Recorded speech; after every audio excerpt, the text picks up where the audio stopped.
ಮನುಷ್ಯ ಒಬ್ಬ ಸಂಘಜೀವಿ. ಸತ್ಸಂಗವಿಲ್ಲದೆ ಒಬ್ಬ ಸಂಘಜೀವಿಯಾಗಲು ಸಾಧ್ಯನಾ? ಮಂಕುತಿಮ್ಮನ ಕಗ್ಗದಲ್ಲಿ ಒಂದು ಪೊಯಮ್ ಇದೆ. ಅದರಲ್ಲಿ 4 ಲೈನಲ್ಲಿ ಎಷ್ಟು ಚೆನ್ನಾಗಿ ತಿಳಿಸಿದ್ದಾರೆ ಡಿ ವಿ ಜಿಯವರು. ಒಬ್ಬನೇ ನೀನು ಕಾಡಲ್ಲಿ ಹೋಗ್ತಾ ಇದ್ದರೆ, ನೀನು ಏಕಾಂಗಿ ಆದರೆ, ಆ ಭಯ ಬಂದಾಗ, ಒಬ್ಬನೇ ಅನಿಸಿದಾಗ ನೀನು ಹುಡುಕೋದು ಏನಿಲ್ಲ. ಎಲ್ಲೋ ಒಂದು ದೂರದಲ್ಲಿ ಊರು ಕಾಣುತ್ತಾ, ಒಂದು ದೀಪ ಕಾಣುತ್ತಾ, ಅಲ್ಲೊಂದು ಜೀವ ಇದೆಯಾ, ಒಂದು ಜೀವ ಹುಡುಕೋದು, ಇನ್ನೊಂದು ಜೀವನ. ಇದರಿಂದ ನಾವು ಫಸ್ಟು ಓದಿದ್ದೇನೆ ಸೋಷಿಯಲ್ ಸ್ಟಡೀಸ್ನಲ್ಲಿ man is a social being ಅಂತ, ಸಂಘಜೀವಿ ಅವನು ಅಂತಾನೆ ಓದಿತ್ತು. ಏನು ಹಾಗಂದರೆ ಅವನಿಗೆ ಒಬ್ಬನೇ ಇರೋಕ್ಕಾಗಲ್ಲ, ಜನ ಬೇಕು. ಆದರೆ ಜನ ಬೇಕು ಇವಾಗ ಎಲ್ಲಿವರೆಗೂ ಬಂದುಬಿಟ್ಟಿದ್ದಾನೆ ಆ ಸ್ವಾರ್ಥ. ಅಂದರೆ ನನಗೆಲ್ಲರೂ ಯಾಕೆ ಬೇಕು ಅಂದರೆ ನನಗೆ ಮಾಡೋಕ್ಕೆ, ನನ್ನನ್ನು ನೋಡ್ಕೊಳ್ಳೋಕ್ಕೆ, ನಾನು ಉಪಯೋಗಿಸ್ಕೊಳ್ಬೇಕು ಇವ್ರನ್ನೆಲ್ಲ. ನನಗೆ ಇವ್ರು ಏನು ಉಪಯೋಗಕ್ಕೆ ಬರ್ತಾರೆ, ಯಾವ ರೀತಿ ಉಪಯೋಗಕ್ಕೆ ಬರ್ತಾರೆ, ನಾನು ಅದರಿಂದ ನನಗೆ ಯಾರು ಬೇಕೋ ಅವ್ರನ್ನ, ನನಗೆ ಹೇಗೆ ಬೇಕೋ ಹಾಗೆ. ಇದು ಜೀವಿಯ ಒಂದು ಸ್ವಭಾವ ಅಲ್ಲ. ಇದನ್ನು ಸತ್ಸಂಗ ಅಂತಲೂ ಹೇಳೋದಿಲ್ಲ.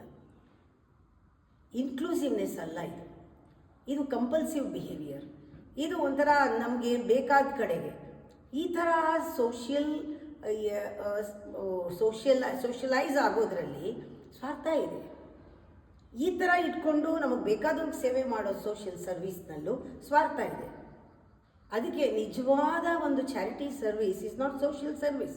ಅದನ್ನು ಮೀರಿ ಹೋಗಬೇಕು. ಅದನ್ನು ಮೀರಿ ಹೋಗೋದೇನು ಸಂಘಜೀವಿ ಆಗಬೇಕು ಅಂದರೆ, ನಾವು ಶಂಕರಾಚಾರ್ಯರ ಪ್ರಿನ್ಸಿಪಲ್ ನೋಡಿ, ನಿಸ್ಸಂಗತ್ವೇ ಸತ್ಸಂಗ ಯಾವಾಗ ನಿಸ್ಸಂಗವಾದಾಗ, ನೀನು ಸ್ವಾರ್ಥ ಬಿಟ್ಟಾಗ, ನೀನು ಒಬ್ಬರೇ ಇರೋದನ್ನು ಕಲಿತಾಗ, ಯಾರ ಮೇಲೂ ಡಿಪೆಂಡ್ ಆಗಲ್ಲ. ನನ್ನ ಜೀವನ ನಾನು ಮಾಡ್ತೀನಿ, ನನ್ನ ಕಾಲ ಮೇಲೆ ನಾನು ನಿಂತ್ಕೊಳ್ತೀನಿ. ನಾನು ಅಕಸ್ಮಾತ್ ಏನಾದ್ರು ಬೇಕಾದರೆ ನಾನು ಸಹಾಯ ಮಾಡ್ತೀನಿ ಹೊರತು ಯಾರ ಸಹಾಯನೂ ನಾನು ಕೇಳೋದಿಲ್ಲ.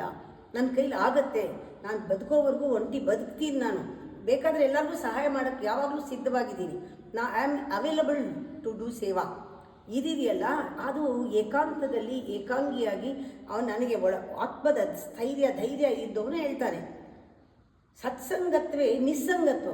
ಇಂಥ ನಿಸ್ಸಂಗಿಗಳು ಅಂದರೆ ಯಾರು ಸ್ವಾರ್ಥವನ್ನು ಬಿಟ್ಟಿರ್ತಾರೋ, ಏಕಾಂಗಿ, ಒಂಟಿ ಅಂದರೆ ಅಲೋನ್ನೆಸ್ ಅಂತೀವಲ್ಲ, ಅವರ ಪ್ರೆಸೆನ್ಸ್ನಲ್ಲಿ ಅವರು ಬದುಕೋದಕ್ಕೆ ತಯಾರಿರ್ತಾರೋ, ಸಿದ್ಧವಾಗಿರ್ತಾರೋ, ಅಂಥವರೆಲ್ಲ ಸೇರಿದಾಗ ಅವರಲ್ಲಿ ಸ್ವಾರ್ಥ ಇರಲ್ಲ. ಒಬ್ರನ್ನೊಬ್ಬರನ್ನ ಅದು ಆಟೋಮ್ಯಾಟಿಕ್ಕಾಗಿ ಸಹಜವಾಗಿ ಪ್ರೀತಿಸ್ತಾರೆ, ಸಹಜವಾಗಿ ಒಬ್ರನ್ನೊಬ್ರು ಕನೆಕ್ಟ್ ಮಾಡ್ತಾರೆ, ಸಹಜವಾಗಿ ಒಬ್ರಿಗೊಬ್ರು ಸೇವೆ ಮಾಡ್ತಾರೆ, ಸಹಜವಾಗಿ ಒಬ್ರಿಗೊಬ್ರು ಅವಲಂಬಿಸ್ತಾರೆ. ಈಸಿ ಇಂಟರ್ಡಿಪೆಂಡೆನ್ಸಿ, ನಾಟ್ ಡಿಪೆಂಡೆನ್ಸಿ. ಒಬ್ರಿಗೊಬ್ರಿಗೆ ಬರ್ತಾರೆ, ಹೊಂದ್ಕೊಬರ್ತಾರೆ. ಅವ್ರು ಒಟ್ಟಿಗೆ ಸೇರ್ತಾರೆ, ಒಟ್ಟಿಗೆ ಸೇರಿ ಅವರು ಭಜನೆ ಮಾಡ್ತಾರೆ, ಒಟ್ಟಿಗೆ ಸೇರಿ ಊಟ ಮಾಡ್ತಾರೆ, ಒಟ್ಟಿಗೆ ಸೇರಿ ತಮಾಷೆ ಮಾಡ್ತಾರೆ, ಒಟ್ಟಿಗೆ ಸೇರಿ ಬದುಕ್ತಾರೆ. ನಾವು ಇಲ್ಲಿದ್ದೀವಲ್ಲ, ಈ ಅನುಭವಕ್ಕೆ ಬರುತ್ತೆ. ಎನರ್ಜಿ ಎಲ್ಲ ಸೇರುತ್ತೆ ಒಟ್ಟಿಗೆ. V experience the total energy. That is ಸತ್ಸಂಗ. ಸತ್ಸಂಗದಲ್ಲಿ ನಿಸ್ಸಂಗ ಆಗಬೇಕು, ಸತ್ಸಂಗತ್ವ. ಅಂಥದ್ರಲ್ಲಿ ಜೀವನ್ ಮುಕ್ತಿ ಅಂತ ಹೇಳ್ತಾರೆ ಶಂಕರಾಚಾರ್ಯರು. ಇದು ಮುಕ್ತಿ, ಇದು ಬಿಡುಗಡೆ, ಫ್ರೀಡಮ್ನಲ್ಲಿ ಬಂಧನ ಇಲ್ಲ, ಒಬ್ರಿಗೊಬ್ಬರಿಗೆ ಡಿಪೆಂಡ್ ಆಗಿರಲ್ಲ ಅಂತ. ಅದಕ್ಕೆ ಸೋಷಿಯಲ್ ಬೀಯಿಂಗ್ ಅಂದ ತಕ್ಷಣ ನಾವೆಲ್ಲರೂ ಜನಗಳನ್ನೆಲ್ಲ ಸಂಪಾದಿಸ್ಕೋಬೇಕು, ಜನಗಳಿಗೆ ಒಳ್ಳೆಯ ಹೆಸರು ತಗೊಂಡು ನಾನು ಕರೆದಾಗ ಬರೋಂಗೆ ಇಟ್ಕೋಬೇಕು, ಆ ಥರ ಇದು ಸ್ಟ್ರಾಟಜೀಸ್ ಎಲ್ಲ ಇಲ್ಲ. ನೀವು ಹಾಗಿದ್ದರೆ ನಿಮ್ಮ ಥರದವರೇ ಬರ್ತಾರೆ. ನೀವು ಯಾವಾಗ ಸೇವೆ ಮಾಡೋಕ್ಕೆ ಹೊರಡ್ತೀರೋ ಅವರು ಸೇವೆ ಮಾಡೋಕ್ಕೆ ರೆಡಿ ಇರ್ತಾರೆ. ಎಲ್ರಿಗೂ ಸೇವೆ ಮಾಡೋದ್ರಲ್ಲಿ ಖುಷಿ ಇರುತ್ತೆ, ಎಲ್ರಿಗೂ ಒಟ್ಟಿಗೆ ಊಟ ಮಾಡೋದ್ರಲ್ಲಿ ಖುಷಿ ಇರುತ್ತೆ. ಈ ಥರ ಸತ್ಸಂಗತ್ವೇ ನಿಸ್ಸಂಗತ್ವೇ ನಿರ್ಮಲತತ್ವಂ. ಇಂಥ ಒಂದು ಪ್ಯೂರ್ ಪ್ರಿನ್ಸಿಪಲ್ನ ನಮ್ಮ ಗುರುಗಳು ಕೊಟ್ಟಿದ್ದಾರೆ. ಅದು ಬಹಳ ಆಳವಾದದ್ದು. ಅಂಥವನು ಸೊಸೈಟಿನಲ್ಲಿ ಬರೀ ಒಂದು ಊರಿನಲ್ಲ, ಒಂದು ಊರಿನ ಸಮಾಜ ಅಲ್ಲ, ಅಥವಾ ಒಂದು ದೇಶದ ಸಮಾಜ, ಕಲ್ಚರ್ ಅಲ್ಲ, ಪ್ರಪಂಚಕ್ಕೆ ಅವನು ಮೆಂಬರ್ ಆಗಿರ್ತಾನೆ. ಅವನು ಸೋಷಿಯಲ್ ಬೀಯಿಂಗ್ ಅಂದರೆ ಪ್ರಪಂಚನ ತಾನಲ್ಲಿ ಸೇರಿಸ್ಕೊಳ್ತಾನೆ.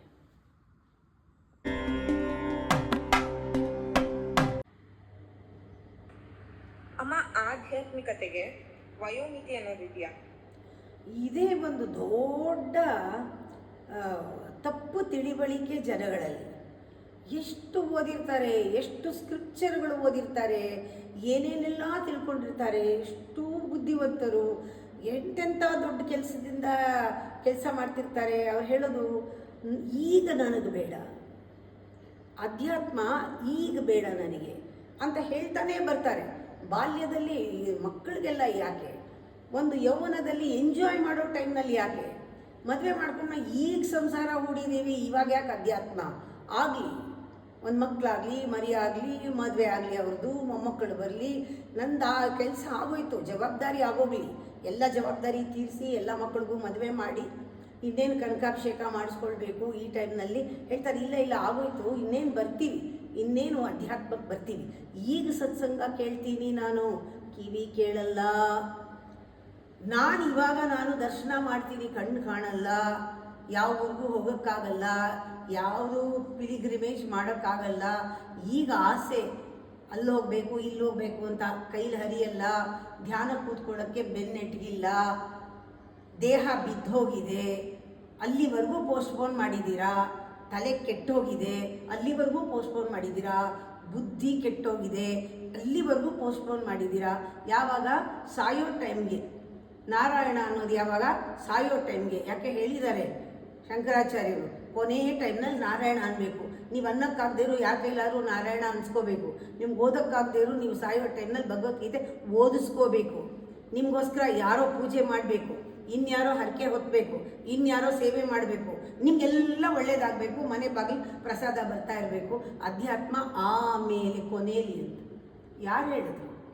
ಇದನ್ನು ಸುಲಭ ಮಾಡ್ಕೊಂಡಿರೋದು, ಕಂಫರ್ಟ್. ಅಧ್ಯಾತ್ಮ ಕಷ್ಟ, ನಾನು ಕಂಫರ್ಟಬಲ್ ಆಗಿರಬೇಕು, ಅಧ್ಯಾತ್ಮ ಬಹಳ ಕಷ್ಟ. ಯಾರೋ ಹೇಳಿದ್ದಾರೆ ಕಬ್ಬಣದ ಕಡಲೆ ಅಂತ, ಅದನ್ನು ಹಿಡ್ಕೊಂಡ್ಬಿಡ್ತೀರ, ಅದು ತುಂಬ ಚೆನ್ನಾಗಿ ಈಸಿಯಾಗಿ ಹೋಗುತ್ತೆ. ಆಮೇಲೆ ಹೇಳೋರು ಕೂಡ ಅಯ್ಯೋ ಇದೆಲ್ಲನೂ ನಮಗಲ್ಲ, ಇದೆಲ್ಲ ಪಾಮರರಿಗಲ್ಲ, ಇದೆಲ್ಲ ಮನುಷ್ಯರಿಗಲ್ಲ, ಇದೆಲ್ಲ ಜ್ಞಾನಿಗಳಿಗೆ, ಇದೆಲ್ಲ ಬಸವಣ್ಣವ್ರಿಗೆ, ಇದೆಲ್ಲ ಅಕ್ಕ ಮಹಾದೇವಿಗೆ, ಇದೆಲ್ಲ ಶಂಕರಾಚಾರ್ಯರಿಗೆ, ಇದೆಲ್ಲ ರಾಮಾನುಜಾಚಾರ್ಯರಿಗೆ, ನಮಗಲ್ಲ, ನಾವೆಲ್ಲ ಇಷ್ಟೇ, ನಮ್ಮದೆಲ್ಲ ಇಷ್ಟೇ, ನಮ್ಮಲ್ಲಿ ಉಪ್ಪು ತಿನ್ನೋರು, ನಮ್ಮ ಕೋಪ ಬರೋದೇನೆ, ನಮ್ಮ ಕಾಯಿಲೆ ಬರೋದೇನೆ, ನಾವಿಷ್ಟೇನೆ. ಆದರೂ ತಿಳ್ಕೊಳ್ಳಿ, ಹಂಗೆ ಹೇಳಿದ್ದಾರೆ ಧರ್ಮರಾಯ, ಹಿಂಗೆ ಹೇಳ್ದ, ಅವನು ಹಂಗೆ ಹೇಳ್ದ, ಕೃಷ್ಣ ಹಂಗೆ ಹೇಳ್ದ. ಸುಮ್ಮನೆ ಕಿವಿ ಮೇಲೆ ಬೀಳ್ತಾ ಇರಲಿ, ನಿಮಗೆ ಕೇಳ್ತಾ ಇರಿ. ಯಾಕೆಂದರೆ ಕೆಟ್ಟ ಅಭ್ಯಾಸ ಕೆಟ್ಟ ಕಡೆ ಹೋಗಲ್ಲ, ಮನಸ್ಸು ಒಳ್ಳೆ ಕಡೆ ಹೋಗುತ್ತೆ. ಬಂದು ಕೂತ್ಕೊಳ್ಳಿ, ಕತೆ ಕೇಳಿ, ಬಂದು ಕೂತ್ಕೊಳ್ಳಿ, ಹರಿಕತೆ ಕೇಳಿ. ಯಾವಾಗ ಪುರ್ಸೊತ್ತಾದ್ಮೇಲೆ ಬನ್ನಿ, ವಯಸ್ಸಾದ್ಮೇಲೆ ಬನ್ನಿ ಅಂತಲೇ ಮಾಡಿಬಿಟ್ಟಿದ್ದಾರೆ. ಹೇಳೋರ್ಗೂ ಡೆಫಿನೆಟ್ಟಾಗಿ ನಾನು ಹೋಗಲ್ಲ, ಮೋಕ್ಷಕ್ಕೆ ಹೋಗಲ್ಲ, ಬಿಡುಗಡೆ ಇಲ್ಲ, ನನ್ನ ಕೈಲಿ ಆಗಲ್ಲ ಅಂತ ಹೇಳೋರ್ಗೂ ತಾಕತ್ತಿಲ್ಲ. ಕೇಳೋರ್ಗೂ ಅಂಥವರೇ ಬೇಕು, ಯಾಕೆಂದರೆ ಅವ್ರು ಫೋರ್ಸ್ ಮಾಡಲ್ವಲ್ಲ. ನಾನಾದರೆ ಯಾಕ್ರಿ ಆಗಲ್ಲ, ನನಗಾಗಿದೆ, ನಿಮ್ಗೆ ಯಾಕ್ರಿ ಆಗಲ್ಲ? ಬನ್ನಿರಿ, ಕೂತ್ಕೊಳ್ಳಿ, ಧ್ಯಾನ ಮಾಡಿ, ಯೋಗ ಮಾಡಿ. ಇದಕ್ಕೆ ವಯಸ್ಸೇನು, ಮಕ್ಳಿಗೂ ಇಲ್ಲ, ಎಲ್ಲರಿಗೂ ಇಲ್ಲ. ನಾವೇ ಲೇಟಾಗಿ ತೊಗೊಂಡಿರೋದು, ನಾವೆಷ್ಟು ವರ್ಷ ಹಾಗೇ ವೇಸ್ಟ್ ಮಾಡಿಬಿಟ್ಟಿದ್ದೀವಿ ಜೀವನ ಎಲ್ಲ. ನಿಮ್ಗೆ ಹಂಗೆ ಆಗಬಾರ್ದು. ಒಳ್ಳೆ ವಯಸ್ಸಿನಲ್ಲಿ ಒಳ್ಳೆ ಸಹವಾಸ, ನಿಮಗೆ ಒಳ್ಳೆ ಜ್ಞಾನ, ಪ್ರಜ್ಞೆ ಇದೆಲ್ಲ ಬರಬೇಕಾದ್ರೆ, ನಿಮ್ಮ ಎಮೋಷನಲ್ ಹೆಲ್ತ್ ಚೆನ್ನಾಗಾಗಬೇಕಾದ್ರೆ ಬರಲೇಬೇಕು ಸ್ಪಿರಿಚುಯಾಲಿಟಿಗೆ ಅಂತ ಘಂಟಾಘೋಷವಾಗಿ ಹೇಳೋದು ಇವಾಗ. ಅದು ಹೇಳೋಕ್ಕೂ ತುಂಬ ತಾಕತ್ಬೇಕು. ಅದರಿಂದ ವಯಸ್ಸಿಲ್ಲ, ವಯಸ್ಸು ಅನ್ನೋದು ಮೊದಲೇ ಇಲ್ಲ. ಅದರಲ್ಲೂ ಅಧ್ಯಾತ್ಮಕ್ಕಂತೂ ವಯಸ್ಸೇ ಇಲ್ಲ. ಅಧ್ಯಾತ್ಮ ಅಂದರೆ ಏನು ದೊಡ್ಡದಾಗಿ ಬೇರೆ ಏನೂ ಅಲ್ಲ, ನಮ್ಮ ಜೀವನ ಚೆನ್ನಾಗಿ ಮಾಡೋ ಜೀವನ, ಸುಖವಾಗಿ ಆನಂದಕರವಾಗಿ ನಮ್ಮ ಜೀವನವನ್ನು ಬ್ಯೂಟಿಫುಲ್ಲಾಗಿ ಮಾಡುವಂಥ ತತ್ವ. ಈ ತತ್ವಜ್ಞಾನ ಯಾರಿಗೆ ಬೇಡ? ಸಂತೋಷವಾಗಿರೋದು ಯಾರಿಗೆ ಬೇಡ? ಆರೋಗ್ಯವಾಗಿರೋದು ಯಾರಿಗೆ ಬೇಡ? ಯಾರಿಗೆ ಬೇಡವೋ ಅವ್ರಿಗೆ ಬೇಡ, ಯಾರಿಗೆ ಬೇಕೋ ಅವ್ರಿಗೆ ಅಧ್ಯಾತ್ಮ ಬೇಕೇ ಬೇಕು.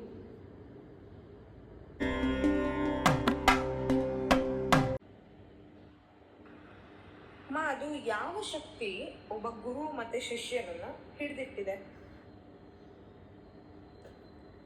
ಗುರು ಅನ್ನೋದೇ ಒಂದು ಮಹಾನ್ ಶಕ್ತಿ, ಪರಾತ್ಪರ ರೂಪ. ಗುರು ಸಾಕ್ಷಾತ್ ಪರಬ್ರಹ್ಮ. ಆ ಪರಬ್ರಹ್ಮ ರೂಪವಾದ ಗುರು ಎಲ್ಲಿಲ್ಲ, ಆ ಜ್ಞಾನ ಎಲ್ಲಿಲ್ಲ, ಆ ಬೆಳಕು ಎಲ್ಲಿಲ್ಲ, ಆ ಆನಂದ ಸಚ್ಚಿದಾನಂದ ರೂಪ ಎಲ್ಲಿಲ್ಲ, ಎಲ್ಲ ಕಡೆ ವ್ಯಾಪಿಸ್ಕೊಂಡಿರೋದು. ಅಖಂಡ ಮಂಡಲಾಕಾರಂ ವ್ಯಾಪ್ತಂ ಏನ ಚರಾಚರಂ, ಚರಾಚರದಲ್ಲೂ ವ್ಯಾಪಿಸ್ಕೊಂಡಿರೋ ಶಕ್ತಿ. ಅದು ಎಲ್ಲರನ್ನೂ ಹಿಡಿದಿಟ್ಕೊಂಡಿದೆ. ಆ ಶಕ್ತಿ ಹಿಡಿದಿಟ್ಕೊಂಡಿರೋದನ್ನು ಅರಿವಿಗೆ ಬರಬೇಕು ನಮಗಷ್ಟೇನೆ. ಆ ಅರಿವು ಅನ್ನುವುದು ಕೂಡ ಗುರುವೇ. ಈ ಅರಿವಿಗೆ ಬರಿಸುವುದು ನಾನಾ ರೂಪದಲ್ಲಿದೆ. ನಮಗೆ ಆ ಪರಬ್ರಹ್ಮ ಸ್ವರೂಪವನ್ನು ಅರಿವಿಗೆ ಬರುವಂತಹ ಎಷ್ಟೋ ಮೀಡಿಯೇಟರ್ಸ್ ಇದೆ, ಆ ಒಂದು ಶಕ್ತಿಗಳಿದೆ, ಅದನ್ನು ತೋರಿಸೋ ಶಕ್ತಿಗಳು. ಅದಕ್ಕೆ ಹೇಳೋ ಅಖಂಡ ಮಂಡಲಾಕಾರಂ ವ್ಯಾಪ್ತಂ ಯೇನ ಚರಾಚರಂ ತತ್ ಪದಂ ದರ್ಶಿತಂ ಯೇನ ತಸ್ಮೈ ಶ್ರೀ ಗುರುವೇ ನಮಃ. ಗುರು ಸಾಕ್ಷಾತ್ ಪರಬ್ರಹ್ಮ, ಎಲ್ಲಕ್ಕೂ ಸಾಕ್ಷಿಯಾಗಿರೋನ್ನ ಎಲ್ಲ ಕಡೆನೂ ಇದ್ದಾನೆ, ಎಲ್ಲದರಲ್ಲೂ ಇದ್ದಾನೆ, ಎಲ್ಲದಕ್ಕೂ ಆಗಿದ್ದಾನೆ ಅಂತ ತೋರಿಸೋ ಜ್ಞಾನ ಏನಿದೆ ಅದು ಕೂಡ ಗುರುವೇ. ನಾನಾ ಮಲ್ಟಿಪಲ್ ಡೈಮೆನ್ಷನ್ನೆಲ್ಲ ಗುರುವನ್ನು ನೋಡಿದ್ರೆ ಶಿಷ್ಯ ಅನ್ನೋದು ಕೂಡ ಗುರುವಿನ ಒಂದು ಭಾಗ. ಶಿಷ್ಯತ್ವ ಇಲ್ಲದೆ ಗುರುತ್ವ ಇಲ್ಲ. ಯಾರು ಗುರು ಆಗಬಲ್ಲ, ಯಾರು ಶಿಷ್ಯನಾಗಬಲ್ಲನೋ ಅವನು ಗುರು ಆಗಬಲ್ಲ. ಇದು ಒಂದು ಸ್ಥಿತಿ, ಅವಸ್ಥೆ, ಮನಸ್ಸಿನ ಅವಸ್ಥೆ. ಗುರು ಅನ್ನೋದು ಒಂದು ಪರಿಪೂರ್ಣವಾದ ಅವಸ್ಥೆ. ಯಾವಾಗ ಅವನು ಕಲಿಯೋದಕ್ಕೆ ಶುರು ಮಾಡ್ತಾನೆ ಅವನು ಗುರು ಆಗಕ್ಕೆ ಶುರು ಆಗ್ತಾನೆ. ಕಲಿಯೋದು ನಿಂತಾಗ ಶಿಷ್ಯನಾಗೋಕ್ಕೂ ಸಾಧ್ಯ ಇಲ್ಲ, ಅರನೆಲ್ಲ ಅವನು. ಶಿಷ್ಯನಾದವನು ಕಲಿತಾ ಕಲಿತಾ ಕಲಿತಾ ಗುರು ಆಗ್ತಾ ಇರ್ತಾನೆ. ಗುರು ಮತ್ತು ಶಿಷ್ಯ ಒಂದು ಕಡೆನೇ, ಒಂದರಲ್ಲೇ ಟ್ರಾನ್ಸ್ಫಾರ್ಮೇಷನ್.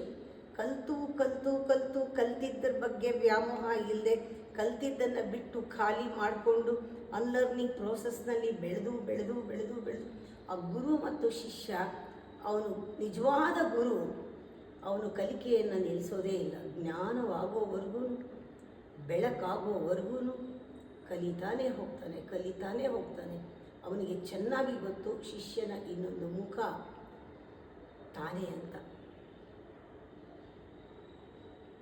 ಅದಕ್ಕೆ ಗುರು ಯಾವತ್ತೂ ಶಿಷ್ಯನನ್ನು ಕಡೆಗಾಣಿಸೋದಿಲ್ಲ, ನನ್ನ ಭಾಗ ಅಂತಲೇ ನೋಡ್ತಾನೆ. ಗುರು ಬೇರೆ ಅಲ್ಲ, ಶಿಷ್ಯ ಬೇರೆ ಅಲ್ಲ ಅಂತ ಗುರುವಿಗೆ ಗೊತ್ತು. ಶಿಷ್ಯನಿಗೆ ಅದು ಗೊತ್ತಾಗೋವರೆಗೂ ಕಲಿತಾ ಒಂದು ಗುರುವನ್ನು ಸಾಕ್ಷಿಯಾಗಿ ಇಟ್ಕೊಂಡು ಕಲಿತಾ, ನಾನು ಗುರು ಬೇರೆ ಅಲ್ಲ ಅಂತ ಗೊತ್ತಾಗೋವರೆಗೂ ಒಂದು ಪ್ರಾಸೆಸ್ ನಡೆಯುತ್ತೆ. ಅದಕ್ಕೆ ಈ ಸಂಬಂಧ ಸಮ್ಯಕ್ ಬಂಧ, ಬಿಡಿಸಲಾರದ್ದು ಆತ್ಮ ಸಂಬಂಧ, ಡಿವೈನ್ ರಿಲೇಷನ್ಶಿಪ್, ಜ್ಞಾನ ಸಂಬಂಧ, ಸ್ಪಿರಿಚುವಲ್ ರಿಲೇಷನ್ಶಿಪ್. ಅದರಿಂದ ಇದನ್ನು ಎಷ್ಟು ವರ್ಣನೆ ಮಾಡ್ತಾಯಿದ್ರೂ ಕೂಡ ಸಾಧ್ಯ ಇಲ್ಲ, ಪದವೇ ಇಲ್ಲ.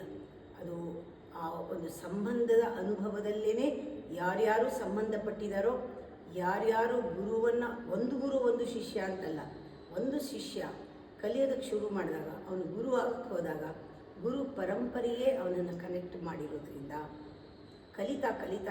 ಕಲಿತಾ ಅವನು ಎಲ್ಲ ಗುರುವನ್ನು, ಸರ್ವಗುರುವನ್ನು ಕೂಡ ಅವನು ಕನೆಕ್ಟ್ ಮಾಡ್ತಾನೆ, ಸಂಬಂಧ ಇಟ್ಕೊಳ್ತಾನೆ. ಎಲ್ಲ ಗುರುವಿಗೂ ಸಂಬಂಧ ಇರುತ್ತೆ, ಒಬ್ಬರಿಗೊಬ್ಬರಿಗೂ. ಆಗ ಪರಬ್ರಹ್ಮ ಸ್ವರೂಪ ನಮಗೆ ತಾನೇ ರಿವೀಲ್ ಆಗ್ತಾ ಹೋಗುತ್ತೆ. ಪ್ರತಿಯೊಬ್ಬರು ಗುರುರು ಕೂಡ ಇನ್ನೊಂದು ಗುರುವನ್ನು ಸೃಷ್ಟಿ ಮಾಡಿ ಆ ಗುರುವನ್ನು ತನ್ನಲ್ಲಿ ಸೇರಿಸ್ಕೊಂಡು ಒಂದಾಗಿ ಕಲಿತಾ ಇರ್ತಾರೆ. ಇವತ್ತೂ ಯಾವುದಾ ರೂಪದಲ್ಲಿದ್ದಾರೋ ಗುರುಗಳು, ಅವರು ಜ್ಞಾನವನ್ನು ಕೊಡ್ತಾ ಇರ್ತಾರೆ, ತಾವು ಕಲಿತಾ ಇರ್ತಾರೆ. ಈ ಕೊಡೋದು ತಗೊಳ್ಳೋದು ಜ್ಞಾನ ಇದು ನಿಲ್ಲೋದೇ ಇಲ್ಲ. ಕಲಿತ ತಕ್ಷಣ ಬೇರೆಯವರಿಗೆ ಕೊಟ್ಟ ತಕ್ಷಣ ಅವರಲ್ಲಿ ಇನ್ನೊಂದು ಉಗಮವಾಗುತ್ತೆ. ಹಾಗೆ ಹಂಚ್ತಾ ಇರೋದು, ಪಡ್ಕೋತಾ ಇರೋದು, ಸೇರಿಸ್ಕೊಳ್ತಾ ಇರೋದು, it's an inclusive beautiful relationship.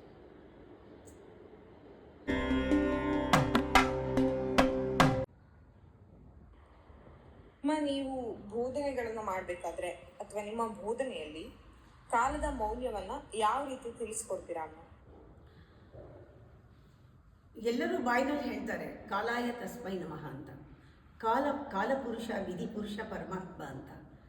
ಕಾಲ ಭೈರವನೇ ಎಲ್ಲವನ್ನೂ ನೋಡ್ಕೊಳ್ಳೋದು ಅಂತ. ಕಾಲ ಅಂದರೆ ಏನು ಅಂದಾಗ ಟೈಮ್ ಅಂದ್ಕೊಳ್ತೀರಾ, ಅಥವಾ ಗಡಿಯಾರ ನೋಡ್ತೀರಾ, ಪಂಚಾಂಗ ನೋಡ್ತೀರಾ, ಕ್ಯಾಲೆಂಡರ್ ನೋಡ್ತೀರಾ. ಇದೆಲ್ಲಕ್ಕೂ ಮೀರಿ ಕಾಲ ನೋಡಲ್ಲ. ಭಾಳ ಯೋಚನೆ ಮಾಡಿದ್ರೆ ಕಾಲ ಯಾವುದು ಅಂದರೆ ನಮಗೆ ಬದುಕಿದ ಜೀವಂತವಾಗಿರೋ ಕಾಲ. ಯಾವುದದು ಜೀವಂತವಾಗಿರೋ ಕಾಲ? ಹುಟ್ಟು ಸಾವಿನ ಮಧ್ಯ. 70 ವರ್ಷ 80 ವರ್ಷ ಇದು ಸಮಯ, ನಾವು ಬದುಕಿದ ಸಮಯ, ಜೀವನದ ಕಾಲನ ಲೆಕ್ಕ ಹಾಕ್ತೀವಿ. ಈ ಥರ ಕಾಲ ನೋಡಿದಾಗ ನಮಗೆ ಪಾಸ್ಟ್ ಅನ್ನೋದು ಬಹಳ ಇಂಪಾರ್ಟೆಂಟ್ ಆಗುತ್ತೆ. ಆಮೇಲೆ ಫ್ಯೂಚರ್ ಅನ್ನೋದು ಬಹಳ ಇಂಪಾರ್ಟೆಂಟ್ ಆಗುತ್ತೆ. ಯಾವಾಗ ಮುಗಿಯುತ್ತೆ, ಯಾವಾಗ ಶುರು ಆಯಿತು, ನಾನು 70 ವರ್ಷದ ಮುಂಚೆ ಜೀವನ ಶುರು ಆಯಿತು ಅಥವಾ 80 ವರ್ಷಕ್ಕೆ ಮುಗೀತು ಅಂತ ನಮಗೆ ಲೆಕ್ಕ ಸಿಗುತ್ತೆ. ಇವಾಗ ನನಗೆ 73 ವರ್ಷ ಅಂತ ಸಿಗುತ್ತೆ. ಆದರೆ ಅದೆಲ್ಲ ಕಾಲ ಇದು ಮೂರಕ್ಕೂ ಮೀರಿದ್ದು, ಅಂದರೆ ಪಾಸ್ಟ್ ಪ್ರೆಸೆಂಟ್ ಫ್ಯೂಚರ್ಗೆ ಮೀರಿದ್ದು. ಅಂದರೆ ಅದನ್ನು ತಿಳ್ಕೋಬೇಕಾದ್ರೆ ಜೀವಂತವಾದ ಪ್ರೆಸೆಂಟಲ್ಲೇ ತಿಳ್ಕೊಳ್ಬೇಕು. ಪಾಸ್ಟಲ್ಲಿ ಕಾಲ ಗೊತ್ತಾಗಲ್ಲ, ಫ್ಯೂಚರ್ನಲ್ಲಿ ಗೊತ್ತಾಗಲ್ಲ.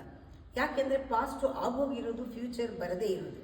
ಆದರೆ ನಿಮ್ಮ ಕೈಗೆ ಸಿಗುವಂಥ ಕಾಲ ಯಾವುದು? ಜೀವಂತವಾದ ಗಳಿಗೆ. ಇವಾಗ ನಿನಗೆ ಕಾಲದ ಮಹಿಮೆ ಗೊತ್ತಾಗುತ್ತೆ.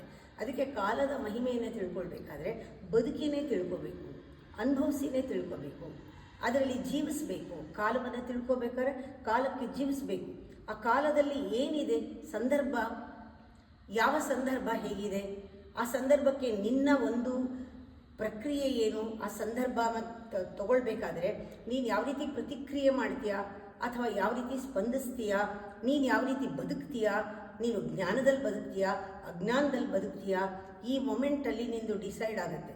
ಅಂದರೆ ಕಾಲದ ಒಂದು ಮಹತ್ವ ಅಥವಾ ವ್ಯಾಲ್ಯೂ ತಿಳ್ಕೊಬೇಕಾದ್ರೆ ಬದುಕಿ ನೋಡಬೇಕು. ನೀನು ಯಾವ ಬಣ್ಣ ಕೊಡ್ತೀಯಾ ಕಾಲಕ್ಕೆ, ಈ ಮೊಮೆಂಟ್ಗೆ ಯಾವ ಬಣ್ಣ ಕೊಡ್ತೀಯಾ, ಯಾವ ರೀತಿ ನೀನು ತಗೊಂಡೆ ಈ ಕಾಲನ, ಇದರ ಕರ್ಮ ನೀನು ಕಂಟಿನ್ಯೂ ಮಾಡಿದೆ ಇಲ್ಲಿಗೆ ಮುಗಿಸ್ತೀಯಾ, ಇದು ನೆನ್ನೆದು ಇವತ್ತು ಬಂದು ಇವತ್ತು ಮುಗೀತಾ ಅಥವಾ ನೆನ್ನೆದು ಇವತ್ತು ಬಂದು ನಾಳೆ ಅದು ಮುಂದುವರಿತಾ, ಇದೆಲ್ಲ ನಮಗೆ ಲೆಕ್ಕ ಸಿಗಬೇಕಾದ್ರೆ ಬದುಕಿನೇ ನೋಡು ಅಂತ ಹೇಳ್ತಾರೆ. ಜೀವನ ಬದುಕಿ ನೋಡು ಅಂತ, ಬದುಕೋದನ್ನು ಮೊದಲು ಕಲಿ ಅಂತ. Spirituality is learning life, learn to learn life ಅಂತ ಹೇಳ್ತಾ ಇರ್ತೀನಿ ನಾನು. ಇದು ನನ್ನ ಮಂತ್ರ. ಯಾವಾಗಲೂ ಕಲಿ, ಪ್ರತಿ ಕ್ಷಣ ಕಲಿ. ಈ ಘಳಿಗೆನಲ್ಲಿ ಕಲಿತಾಗ ಇದು ವರ್ಟಿಕಲ್ಲಾಗಿ ನಮ್ಮನ್ನು ನಾಳೆಗೆ ನೆನ್ನೆಗೆ ಕರ್ಕೊಂಡು ಹೋಗಲ್ಲ, ನಮಗೆ ವರ್ಟಿಕಲ್ಲಾಗಿ ನಮ್ಮನ್ನು ಒಳಗೆ ಕರ್ಕೊಂಡು ಹೋಗುತ್ತೆ. ಅಂದರೆ ನಾವು when you go deep into this very moment, that is timeless dimension. ಇದಕ್ಕೆ ಕಾಲ ಇಲ್ಲ, ಕಾಲದ ಮೀರಿ ಇದಕ್ಕೆ ನೆನ್ನೆ ನಾಳೆಗಳಿಲ್ಲ.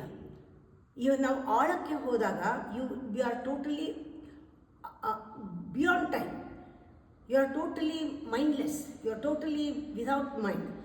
ಅದಕ್ಕೆ ಹೇಳ್ತಾರೆ ಮನಸ್ಸು ಎಲ್ಲಿಲ್ಲ, ದೇಹ ಇಲ್ಲ, ಬುದ್ಧಿ ಇಲ್ಲ, ಎಲ್ಲವನ್ನು ಮೀರಿ ಹೋದಾಗ ನಿನಗೆ ಆ ಬೌಂಡ್ರಿ ದಾಟ್ಕೊಂಡು ಹೋದಾಗ you see that space, big space where there is no time at all. ಆ ಸ್ಪೇಸ್ ಅನುಭವ ಆದರೆ, ಕಾಲಾತೀತದ ಅನುಭವ ಆದರೆ ನಿಮಗೆ ದೇಹ ಮನಸ್ಸು ಬುದ್ಧಿ ಎಲ್ಲದ ಮೀರಿ ಆನಂದ ಕೋಶದಲ್ಲಿ ಎಲ್ಲವೂ ಲೀನವಾಗಿಬಿಡುತ್ತೆ. ಆ ಮೌಲ್ಯ, ಅದು ಕಾಲದ ಬೆಲೆ ಏನು ಅಂದರೆ ಸತ್ಯವನ್ನು ತಿಳಿಸುತ್ತೆ. ಆ ಸತ್ಯಕ್ಕೆ ಕಾಲವಿಲ್ಲ, ದೇಶ ಇಲ್ಲ, ಅದು ಬೌಂಡ್ರಿ ಇಲ್ಲ, ಅನ್ಬೌಂಡೆಡ್, ಅದನ್ನು ಪರಮಾತ್ಮ ಅಂತಾರೆ. ಈ ಕ್ಷಣದಲ್ಲಿ ನೀನು ಪರಮಾತ್ಮನನ್ನು ಮುಟ್ಟುತ್ತೀಯಾ? When you go deep you touch the spirit, when you go deep into this very moment, living moment, you see, you experience your own presence ಅಂತ. ಈ ಮೌಲ್ಯ ಅಂದರೆ ನಿನ್ನ ಒಂದು ಸತ್ಯ ಸ್ವರೂಪವನ್ನು ಕಾಣುವ ಆಪರ್ಚುನಿಟಿ ಈ ಮೊಮೆಂಟಲ್ಲಿದೆ. ಇದು ಕಳ್ಕೊಂಡ್ರೆ ಇಲ್ಲ, ನೌ ಆರ್ ನೆವರ್.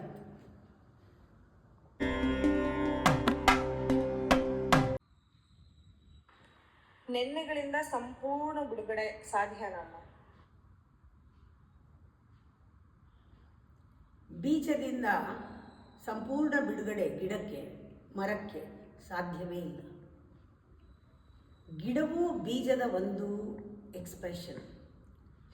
ನೆನ್ನೆಗಳು ಒಳ್ಳೆ ಚೆನ್ನಾಗಿದ್ದರೆ, ನಾವು ಪುಣ್ಯವನ್ನು ಸಂಪಾದಿಸಿದರೆ ನಮ್ಮ ನೆನ್ನೆಗಳು ಇವತ್ತು ಹೇಗಿರುತ್ತೆ, ಇವತ್ತು ಎಂಥ ಹಣ್ಣು ಹೂವು ಬಿಟ್ಟಿರುತ್ತೆ, ಇವತ್ತು ನಾವು ಅನುಭವಿಸ್ತಾ ಇರೋದೇ ನೆನ್ನೆ ಬೀಜದ ಹಣ್ಣು. ಇವತ್ತು ಕೂಡ ನಾವು ಆ ಬೀಜವನ್ನು ನೆಟ್ಟೇ ನೆಡ್ತೀವಿ. ಇವತ್ತು ನಾವು ಏನು ಮಾಡಿದೆವೋ ಫಲ, ಅದರ ಬೀಜ ನಾಳೆಗೆ ಇದ್ದೇ ಇದೆ. ನೆನ್ನೆ ಅನ್ನೋದು ಸಪ್ರೇಟ್ ಮಾಡೋಕ್ಕಾಗಲ್ಲ, ಇಟ್ ಈಸ್ ಎ ಕಂಟಿನ್ಯೂಟಿ. ಅದು ಹೇಗೆ ನೆನ್ನೆಯ ಒಂದು ರಿಫ್ಲೆಕ್ಷನ್ ಇದ್ದರೂ ಕೂಡ ಅದನ್ನು ನಾವು ಹೇಗೆ ಕಸಿ ಮಾಡ್ತೀವಿ, ಮರದಲ್ಲಿ ಒಣಗಿದ್ದೆಲ್ಲ ತೆಗೆದುಹಾಕಿ, ಹುಳ ಬಂದಿದ್ದು ತೆಗೆದುಹಾಕಿ, ಅದನ್ನು ಕಟಿಂಗ್ ಮಾಡಿ, ಅದಕ್ಕೆ ನೀರು ಹಾಕಿ, ಅದನ್ನು ಯಾವ ರೀತಿ ನೋಡ್ಕೊಳ್ತೀವೋ ಅದೇ ರೀತಿ ಎಷ್ಟೇ ಪುಣ್ಯ ಮಾಡಿದರೂ ಕೂಡ, ಪುಣ್ಯದ ಫಲ ಬಿಟ್ಟಿದ್ರೂ ಕೂಡ ಇವತ್ತು ಯಾವುದೋ ಸಹವಾಸದಿಂದ, ಯಾವುದೋ ಹುಳ ಹತ್ಕೊಳ್ಳೋದ್ರಿಂದ, ಅಥವಾ ಯಾರೋ ಕಳ್ಳರು ಕದಿಯೋದ್ರಿಂದ, ಅಥವಾ ಮಳೆ ಗಾಳಿಗೆ ಬೀಳೋದ್ರಿಂದ ಮರ ಹಾಳಾಗ್ಬೋದು. ಅದರಿಂದ ನಾವು ಬಹಳ ಜಾಗರೂಕತೆಯಿಂದ ನಮಗೆ ಬಂದ ಫಲವನ್ನು ನಾವು ಮೇಂಟೈನ್ ಮಾಡಬೇಕು, ಅದನ್ನು ಸರಿಯಾಗಿ ನೋಡ್ಕೋಬೇಕು. ಪುನಃ ಅದು ನಾಳೆ ನಮಗೆ ಇನ್ನೂ ಒಳ್ಳೆ ಫಲ ಕೊಡೋ ಹಾಗೆ ಅದನ್ನು ಬೀಜನ ಕಾಪಾಡಬೇಕು. ಇದೆಲ್ಲ ಇದೆಯಲ್ಲ, ಅದು ಬಹಳ ದೊಡ್ಡ ಸೈಕಲ್ ಇದು. ಅದರಿಂದ ನೆನ್ನೆಗಳು, ಇವತ್ತು ಮತ್ತು ನಾಳೆ 3 ಬೇರೆ ಬೇರೆ ಮಾಡೋಕ್ಕಾಗಲ್ಲ. ಅದರಿಂದ when you go beyond time you will know that, when you go ahead of time you will know that. ಅಂದರೆ ಎಟರ್ನಿಟಿ, ಟೈಮ್ ಅನ್ನೋದು ಎಟರ್ನಿಟಿ. ಅದು ಯಾವಾಗ ನಾವು ಕಾಲ ಮೀರಿ ನೋಡಿದಾಗ, ಅದಕ್ಕೆ ಹೇಳೋದು ಯಾವತ್ತೂ ನೆನ್ನೆ ಗೊತ್ತಾಗಬೇಕಾದ್ರೆ ಇವತ್ತು ಬದುಕಬೇಕು, ನಾಳೆ ಗೊತ್ತಾಗಬೇಕಾದ್ರೆ ಇವತ್ತು ಬದುಕಬೇಕು. ಇವತ್ತು ಬದುಕೋದ್ರಲ್ಲೇ ನಿನಗೆಲ್ಲ ವಿಷಯ ತಿಳಿಯುತ್ತೆ. ಇವತ್ತು ರಿವೀಲ್ಸ್, ಇವತ್ತು ಹೇಗೆ, ಈಗ ಈ ಕ್ಷಣದಲ್ಲಿ ಜೀವಂತವಾದ ಘಳಿಗೆ ಇಟ್ ರಿವೀಲ್ಸ್ ಎವ್ರಿ.